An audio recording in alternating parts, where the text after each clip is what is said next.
Hello and welcome everybody, I'm Barbarian, and this is yet another installment of CK3 Dev Diaries. This one is the 8th, and today we're talking about courts, guests, and wanderers.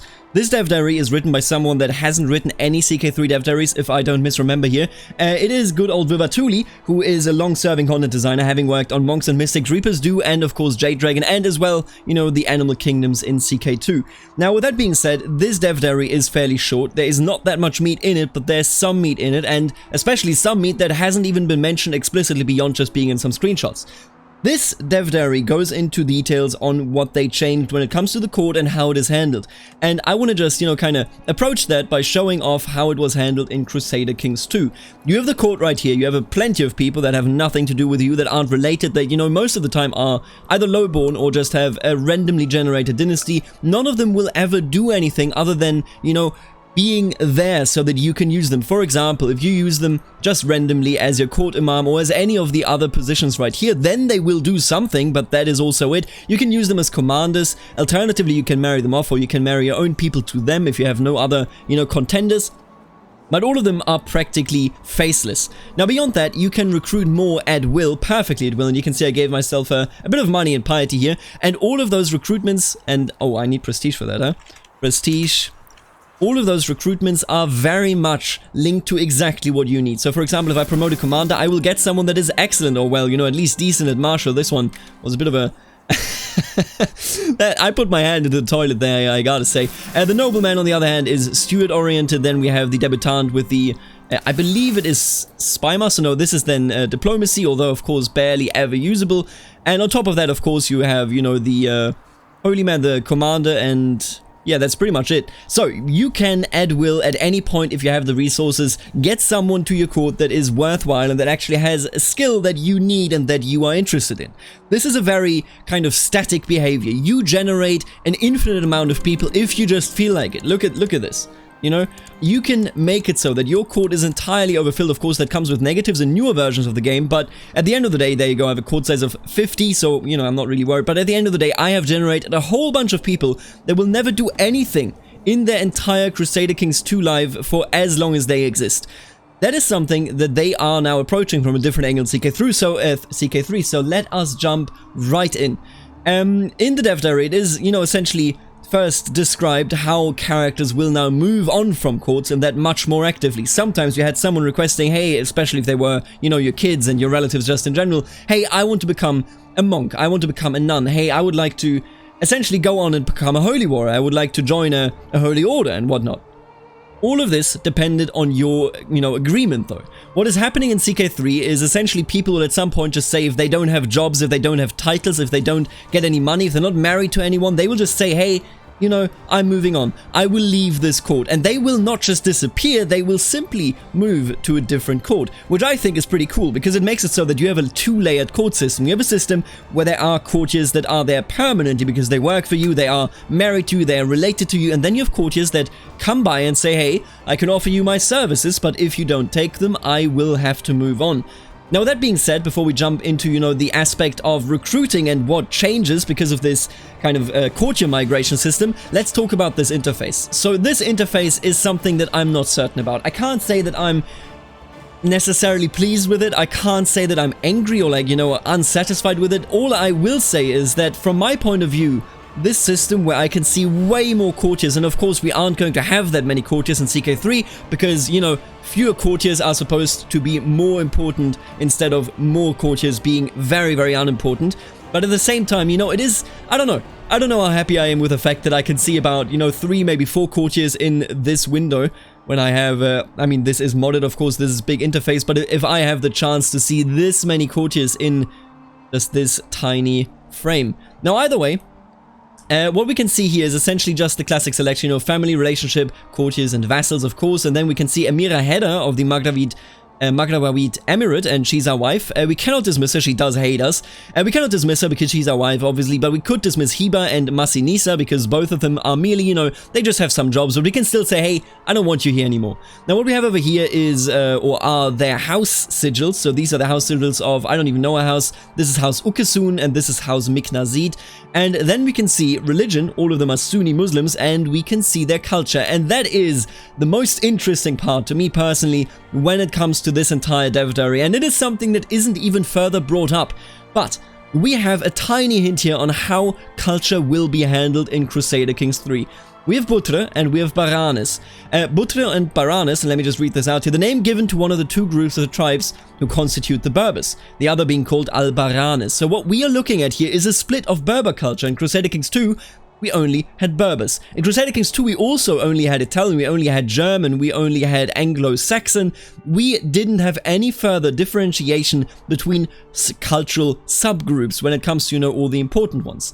I think if they are taking the steps for the Berbers to actually split that and, you know, differentiate, hey, you are Al-Butre and you are Al-Baranes, then that is a huge hint, at least I hope so, that they are going to further differentiate between different subcultures as well, which would make it more interesting. You could have, you know, a lord of a similar culture, but of a different subculture in, you know, one of the countries or one of the counties that don't share your immediate subculture, making it so that they will be more loyal. But the count, since he won't be entirely of a different culture, wouldn't automatically hate you. There you go. Now I found my words yet again. So I think that is quite interesting, but of course that is not the focus of this dev diary, so let's move on.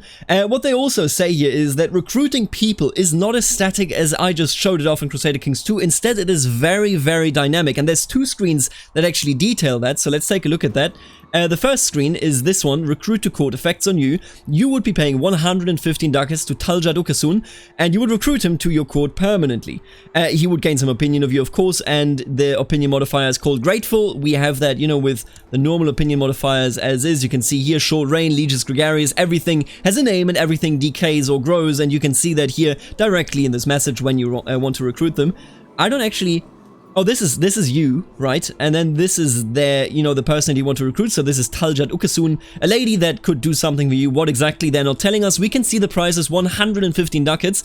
When we recruited people back in Crusader Kings II, it was based on your monthly income. You can see here, for example, a noble costs 24 gold. We are making 8, meaning it is the income of 3 months of a quarter of a year that you need to recruit a nobleman. Now, with that being said, it will now differ, I assume at least, when it comes to, you know, the grade of, you know, their, for example, royalty, when it comes to what they represent of their skill and so on and so forth. At least I would hope that that goes into how much someone will cost, but they don't detail that in the actual dev diary. Anyway, the interesting part is here, you will actually have to consciously have someone come to your court. They will migrate there, they will say, hey, here are my services, and then you will have to say, you're good and you're not good. It's like a transfer market in Football Manager 2020. All things considered, I think this is vastly superior, because those people, and this is also detailed in the dev diary, those people that show up at your doorstep will actually already have a story. They will have been somewhere. They will have, you know, seen some people. They will have tried to be employed at other courts. Maybe they have been banished. Maybe they failed to conquer, you know, their earlier claim and will now try to have you press it. Now, the second screenshot that I find quite interesting is actually this one. This is the specific interface that occurs before you click recruit to court. So once you click it here, this is Taljat Ukasun. Once you click this here, you get this window, right?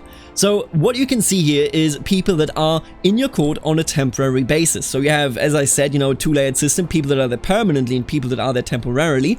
And we could recruit all of these. And it actually, and this is where the interface is stronger. Again, you know, a bit of an issue with this interface because it is just so much empty space that goes wasted, but in this one it's actually quite neat, because for Akutle Ukasun we see immediately he's our guest and he's an experienced diplomat, a 15 diplomacy skill, quite good. You also see what house he's from, what culture and religion.